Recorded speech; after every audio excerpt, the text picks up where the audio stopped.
lost city of Petra, hidden amidst the rose-red cliffs of southern Jordan, stands as a monumental testament to human ingenuity, resilience, and the mystique of an ancient civilization.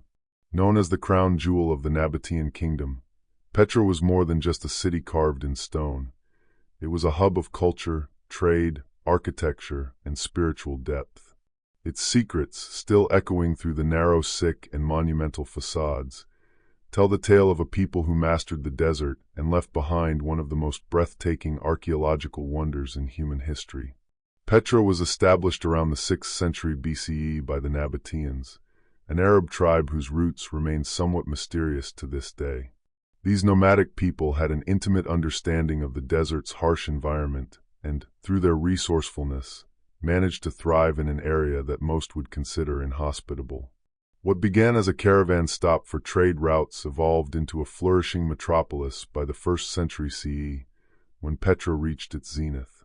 The Nabataeans accumulated immense wealth by controlling the trade of incense, myrrh, spices, textiles, and other luxury goods that flowed between the Arabian Peninsula, Egypt, the Levant, and even Rome. What makes Petra unique is not merely its aesthetic allure, but the astonishing combination of natural beauty and human-made architecture.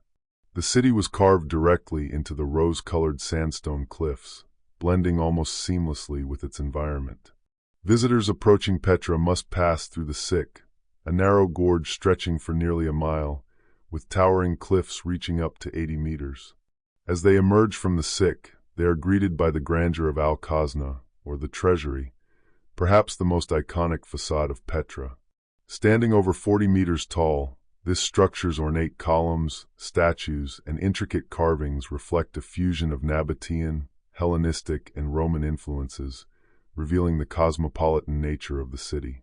The architectural style of Petra illustrates the Nabataeans' interactions with other cultures and their talent for adaptation. They adopted artistic motifs and engineering practices from their neighbors, incorporating elements from Greek, Roman, and Mesopotamian traditions into their own designs. Yet they preserved a distinctly Nabataean character, evident in their rock-cut tombs, temples, and water systems. The royal tombs, for example, such as the urn tomb and the palace tomb, exhibit a grandeur that rivals even the most celebrated Roman architecture. These tombs weren't just burial places, they were expressions of power, spirituality, and the eternal connection between the Nabataean elite and their gods. One of the greatest secrets of Petra lies beneath its stone facade, its sophisticated water management system. The Nabataeans mastered the art of harnessing and storing water in an unforgiving desert climate. They constructed channels, dams, cisterns, and reservoirs that collected and conserved rainwater, allowing Petra to support a sizable population even during droughts. Their understanding of hydrology not only enabled them to survive in a barren landscape, but also made Petra a lush oasis, with gardens, fountains, and public baths. This hydraulic ingenuity was critical to the city's prosperity and is a key reason it flourished for centuries. The spiritual life of the Nabataeans adds another layer of intrigue to Petra's legacy. Although much remains speculative due to the limited written records, it is believed that the Nabataeans were deeply religious, worshipping a pantheon of deities. Chief among them was Dushra, the god of mountains and the supreme deity in the Nabataean religion. Temples such as the Qasr al-Bint, situated in Petra's sacred precinct, were built in honor of their gods and reflect their religious devotion.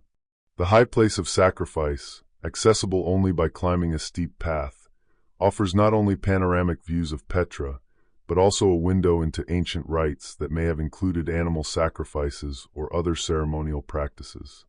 Despite its magnificence, Petra's decline began in the later centuries of the Roman era. After the Roman annexation of Nabatea in 106 CE, Petra's importance as a trade center diminished.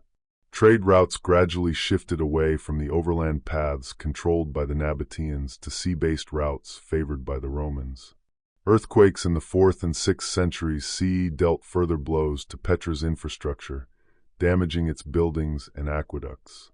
Over time, the city fell into obscurity, abandoned by its inhabitants and swallowed by the sands of time. For centuries, Petra remained hidden to the outside world. It was known only to local Bedouin tribes who safeguarded its location. In 1812, Swiss explorer Johann Ludwig Burckhardt, disguised as an Arab scholar, convinced a local guide to lead him to the fabled ruins.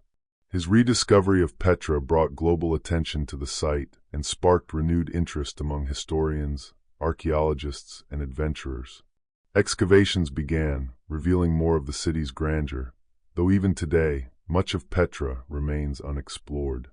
Modern archaeologists have uncovered clues that continue to unravel the mysteries of the Nabataeans. Inscriptions, pottery, and buried structures suggest that Petra was far more complex than previously imagined. It wasn't merely a city of temples and tombs. It included markets, homes, theaters, and political centers. The Great Temple Complex and the Petra Theater, capable of seating over 3,000 spectators, indicate a vibrant civic life. Scholars also debate whether Petra was ruled by a monarchy, a form of aristocracy, or a unique political structure blending religious and political authority. Language remains one of the key puzzles in understanding the Nabataeans.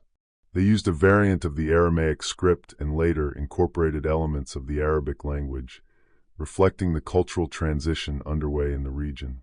However, very few Nabataean texts have survived, and many of their records remain untranslated or fragmentary.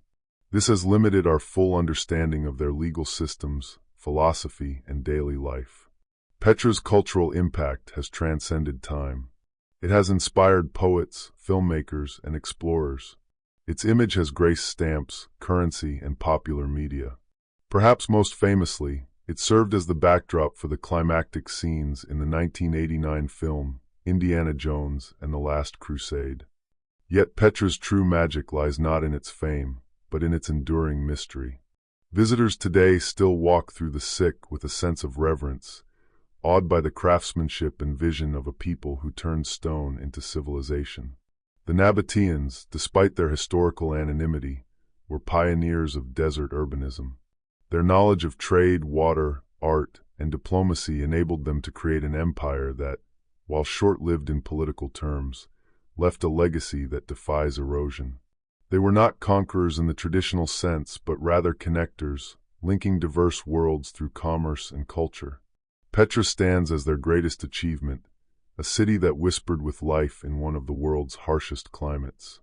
Today, Petra is recognized as a UNESCO World Heritage Site and one of the new 7 wonders of the world. Preservation efforts have helped protect its fragile structures from erosion, flooding, and tourism-related damage. Yet challenges remain.